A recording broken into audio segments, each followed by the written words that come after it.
and I know, whether you live in Kansas or Vermont, health care is a human right and not a privilege.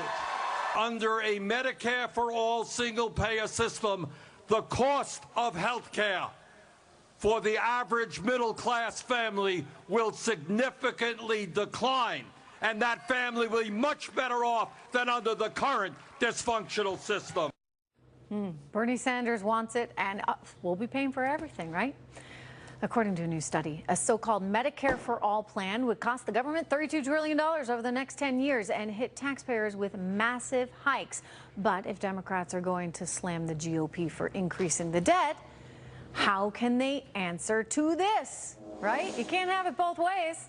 What's the expression? Can't have your cake and eat it too. Let's ask Democratic strategist Danielle McLaughlin and Patrice Lee Onwuka of the Independent Women's Forum. Good to see you both. Danielle, starting with you.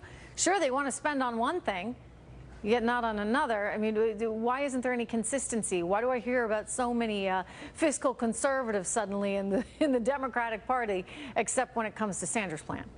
I think what matters to Democrats is where the money is spent. Sure, it's a lot of money over a lot of years. It's about $3.3 trillion a year. That's about what we spend currently annually. What Democrats want to do is spend taxpayer money where it benefits the vast majority of taxpayers. And we have something like the recent suggestion that we would give $100 billion of tax cuts on capital gains. But 86 to 90% of those gains and the benefit of those tax cuts would go to the top 1%. So you say it's about where we spend the money. Can I just jump in? Because you say Democrats want to spend the money where they think it is most fit. And I guess, Patrice, the flip side of that is I think most Americans would say, you know what, it would be quite nice if I could keep what I actually earn, most of it anyway. And so if you're looking to spend something, maybe the answer is actually to invest in your own people themselves and the hard work they've already put in. Your thoughts? Absolutely.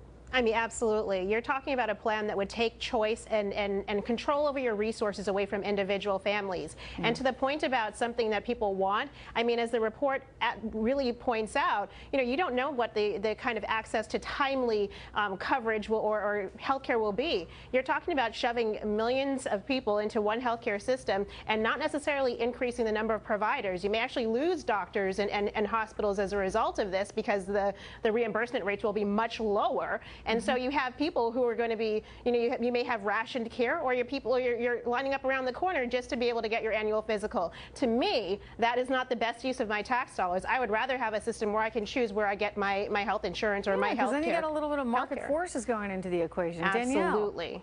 No, I do understand, but here's the thing. We have a problem with healthcare. At least Democrats are trying to find a way to solve it. 600,000 families a year, actually more than that, go bankrupt every year. Talk to them about what choices they have for healthcare. They have no choices. There are efficiencies that were actually even acknowledged by this study that came out of George Mason University. And the last thing I'll say is there are various estimates. One of them, which the Bernie Sanders camp uses, is $1.4 trillion over 10 years. That's exactly what the federal government is paying now. Well, it is a problem. It does need some solving. I just wouldn't want to see a situation where we run the risk, Patrice, of turning into a system like Canada's, where, and I've known people that haven't been able to get the right kinds of tests and the right kind of medical care that they need because it's all run by a bureaucratic government.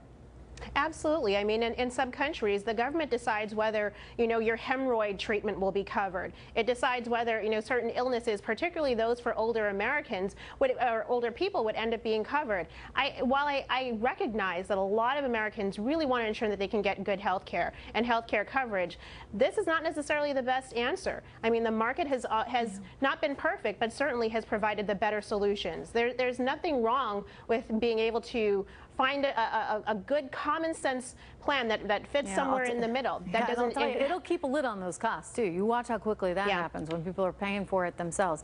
Anyway, it's good to see you both, Danielle, Patrice. Thank you.